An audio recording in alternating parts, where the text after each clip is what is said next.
With that, let me just show you what, in fact, Rishi Sunak posted on Twitter this morning. We spoke earlier about it before he mentioned this statement. He put this out earlier on today. The 80th anniversary of D-Day has been a profound moment to honour the brave men and women who put their lives on the line to protect our values, our freedom and our democracy, says the Prime Minister. This anniversary should be about those who made the ultimate sacrifice for our country. The last thing I want is for the commemorations to be overshadowed by politics. I care deeply about veterans and have been honoured to represent the UK at a number of events in Portsmouth and France over the past 2 days, and to meet those who fought so bravely. After the conclusion of the British event in Normandy, I returned back to the UK. On reflection, it was a mistake not to stay in France longer, and I apologise. That's the statement from Rishi Sunak. Let's talk to Isabel Oakeshott, who I assume and imagine will be just as amazed as I am about all of this. Isabel, very good morning to you. Good morning. I've just read a tweet from somebody who described Rishi Sunak as the king of self-sabotage. And I have to agree with that. I mean, it's hard to imagine a more catastrophic, unforced error than failing to turn up to these commemorations in full, as everybody else is doing. And from a man who has been trying to launch a policy of national service for young people, what bitter irony that he's not able to give that little piece of national service himself and inconvenience his media schedule to commemorate these very, very important events. Tory candidates, Tory members, Tory activists are absolutely apoplectic about this. And I think it will prove very likely to be the single most serious error of the entire Tory campaign. Well, we had a note from a listener and a viewer earlier on today who said, is this actually his Gordon Brown, that woman is a bigot moment? And I think it could be. I think it could be. I mean, I think it could be the last commemorations for Rishi Sunak's political career very shortly. Right. It is just bewildering, you know, how anyone around him could have thought this was going to be something he could effectively get away with. I don't know. And I think it raises interesting questions about how the other parties handle it. And they need to be careful not to overplay their hand. I mean, in a sense, this is an error that's absolutely made for Nigel Farage, because he has such long established credentials on veterans and had been helping raise a lot of money for people to be able to attend these commemorations. But I think it's really important that other politicians don't jump on the bandwagon. They mustn't be too gleeful about this, because actually they don't need to be. You know, this is a story which will kind of run itself. Yes. Let the voters do the attacking here. It's not one to further politicize. No, true, but there will be some interesting conversations, no doubt, tonight on the debate with the 7 leaders and sort of deputy leaders. Penny Mordaunt's going to be there. She's a very strong supporter of the armed forces. I think she's a naval reservist, and she's not going to be happy that she's going to have to presumably defend Rishi Sunak on this.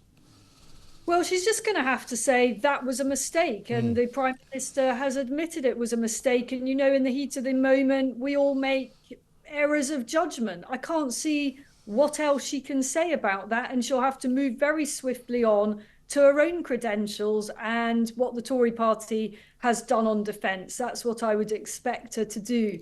But this is the only story in town today. I think it'll run for 24, 48 hours, and then it will continue to dog Rishi Sunak throughout the rest of the campaign.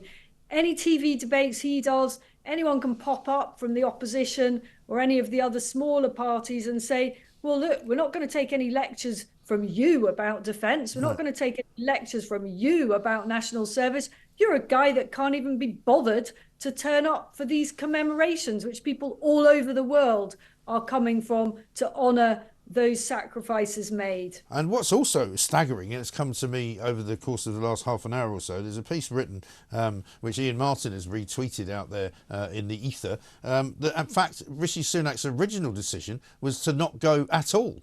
And that, in fact, the French authorities, according to Tory sources, were told that Rishi Sunak would not attend the D-Day commemorations. And so the shortened visit was, in fact, a compromise so that he could go and do this ITN interview with Paul Brand, which, if that turns out to be the case, is extremely, even more extraordinary.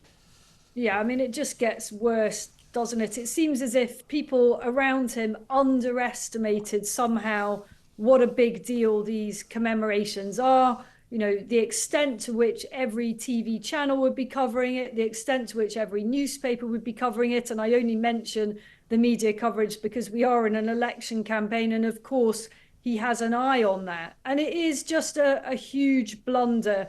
And there've been other blunders, and you're left thinking, who does he have around him advising him? But even then, you know, why would you need that advice? You know, you don't need to have highly paid experts and spin doctors to tell you that it's not a good look, not there. Well, this is the thing. I mean, his and I'm sorry to keep going on about this because there are other stories I want to talk to you about, but his apology is bizarre. You know, he says it was a mistake on reflection not to stay in France longer. Well, no, it wasn't. It was a decision that you made that surely you must have understood the seriousness of it. When you saw that everybody else was staying and you were leaving, you know, what on earth did you think that was for? I'm lost for words. Yeah. I listened to Tim Montgomery. He's a very staunch Conservative supporter. He too was virtually lost for words. He thought it was a mistake of cataclysmic proportions presentationally, and presentational stuff matters at this point in an election campaign. It really does. Speaking of presentation, there's an awful lot of stories around this morning about tax, and it seems to me that you know, the Labour Party, according to Daily Mail anyway, under Rachel Reeves, are planning all sorts of stealth taxes, which I suppose you might expect. But the tax question is going to become a big one here, isn't it? I see that the Chancellor as well, Jeremy Hunt, wants to give parents much more money so that we can all have a much happier life.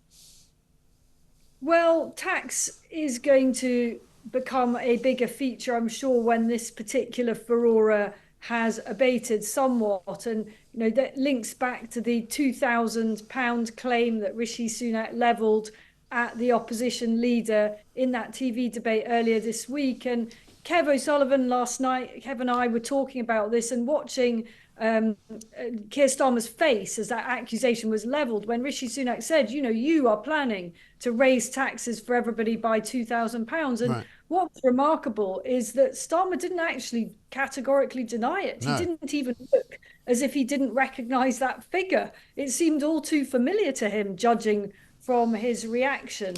So Labour plans to raise taxes. Well, quelle surprise. This is what we do. On the other hand, you know, how strong can the Tories really go on this when they've got the record that they've got? You know, they can't really convincingly say we're the party of tax cuts, can they?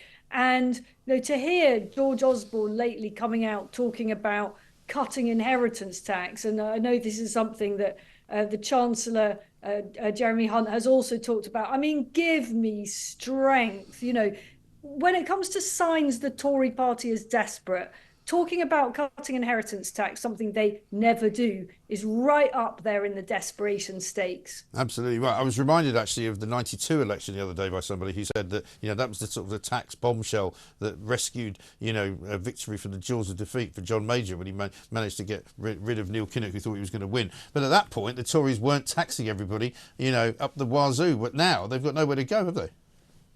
Their problem is that just nobody is going to believe pretty much anything they say. I've been just looking at some polling by Lord Ashcroft, and it's really interesting to see which stories from this election campaign are actually cutting through. And I think when that research is redone, we'll find that the Rishi missing the D-Day commemorations will be number one. But at the moment, right up at the top there is the National Service, Tory policy, followed by, weirdly, the Diane Abbott candidacy, that's a tricky word to say, row. So I'd forgotten all about that.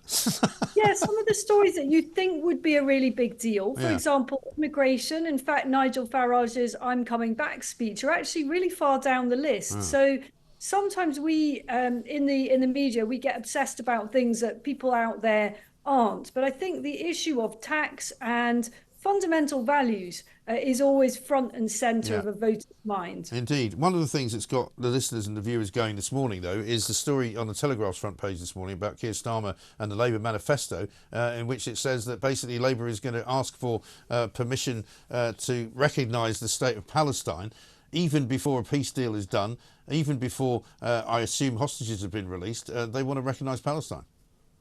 Well, brilliant. I mean, in a way, what do you expect? You can only imagine the torturous discussions that went on about how that should be phrased in the manifesto, you know, the full ramifications of that. I mean, I'm not sure what's going to be left of the so-called state of Palestine after, well, right now. I mean, there's not an awful lot left of it. Tragically, it is a smoking ruin. The reality is that an awful lot of grassroots Labour supporters seem to want to see this in a Labour manifesto, even though an awful lot of those who are, as you and I have frequently discussed, out on the streets parading around with their Palestinian flags have no idea what they're talking about. No, absolutely right. Isabel, great to see you. Have a good weekend. Thank you very much indeed. Isabel Oakeshott there giving us the lowdown on what she thinks about Rishi Sunak.